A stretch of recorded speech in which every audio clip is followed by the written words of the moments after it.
Hello, I'm Grady Booch, and this is my column on computing, The Wonder Years. When I was just a kid, especially in my tween years, I discovered the joy of taking things apart. As I reflect back, this was a major stage in my lifelong pursuit of understanding the world around me. Clocks and radios trembled in my presence, for they knew that their days were numbered. This was the age in which vacuum tube radios were still in plentiful supply, as they were quickly being replaced by more modern transistor radios. What else could one do with an obsolete radio? Why, take it apart, of course.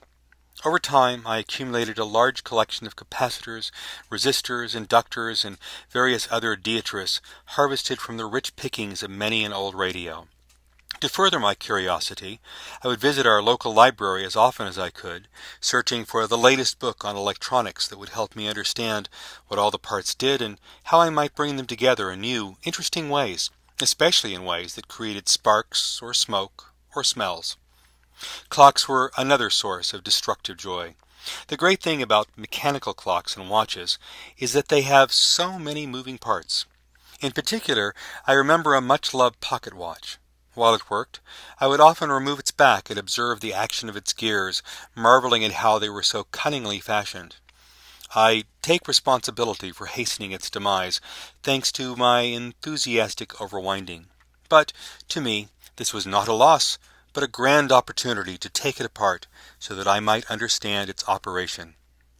As a side note, perhaps as an act of unconscious penance, and certainly in remembrance of these clocks past, I have a reproduction of a wooden clock from 1335 in my office.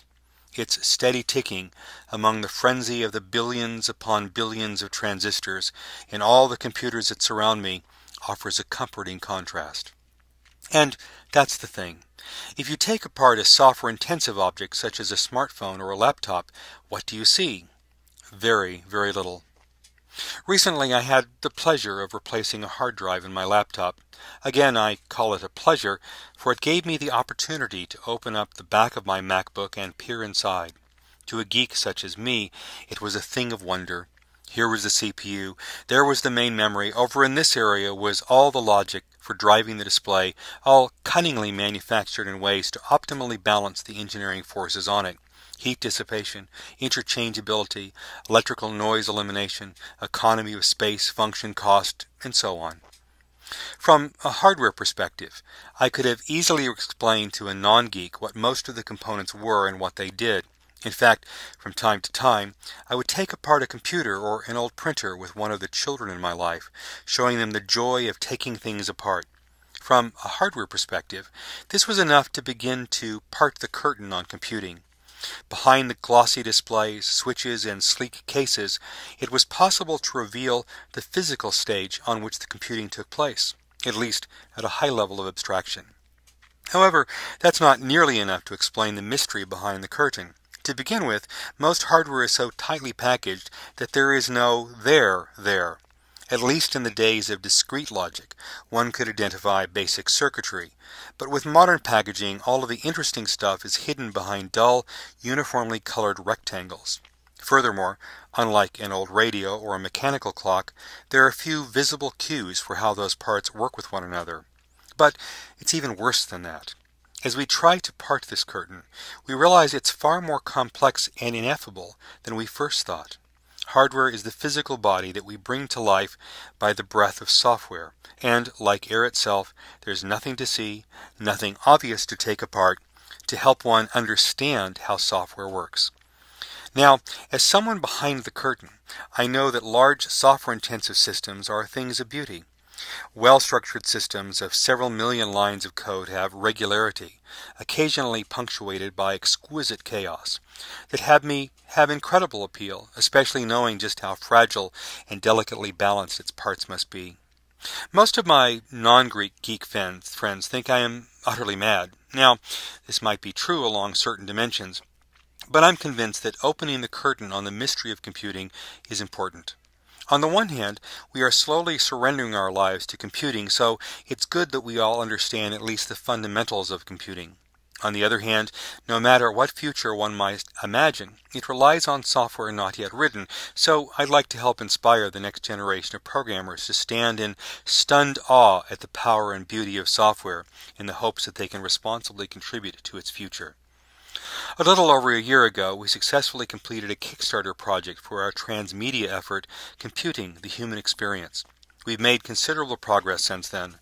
The Kickstarter project did indeed radically kick-start our work, making it possible for us to collaborate with the Computer History Museum and KQED, Silicon Valley's public television station, on developing our multi-part documentary series.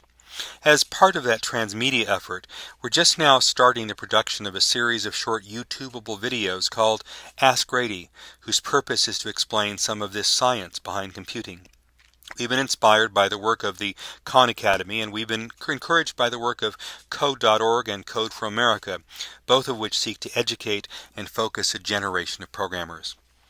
As an insider to computing, I've had to ask myself, what are the fundamentals that would be interesting to someone on the outside? What are the 10, 20, or 30 nuggets of information that collectively explain the mystery behind that matter? This is what we seek to cover in our series of online videos. Here's a preview of some of the topics we have in mind. Let's start with some of the real basics, things that we accept without question. Why digital? In other words, why is modern computing based on discrete calculations rather than analog, which is how the world seems to work? And why we're at it, why binary? What's so special about reducing everything to ones and zeros? Next up the ladder of abstraction, how does Boolean logic make it possible to calculate? This can lead us down a hardware path. How does a CPU work? How does memory of various types work? How does information move within a computer or around the world? It can also lead us down the software path. What is an algorithm and why is it important? What is a program? What does a system of systems look like and why do they exist as they do? We can also go meta. What is a bug? How is software built and why is it so hard to get right? What is a programming language and why do we have so many? Why do systems consist of many little languages and layers of abstraction? There's also some topics that touch on the philosophical. How is it that computing is universal? What can we not do with computers? What are the limits of what we can do? Our primary audience for these videos is the intellectually curious, those who want to peek behind the curtain, who want to experience the joy of taking things apart that cannot be seen apart. Therein, we could use your help, you, the readers of IEEE software. Think of it this way. What are the fundamentals you think the general public should know about the matter of computing? What are basic scientific or engineering elements that the intellectually curious should know? I'd like to hear from you. Please email your ideas to Grady@computingthehumanexperience.com.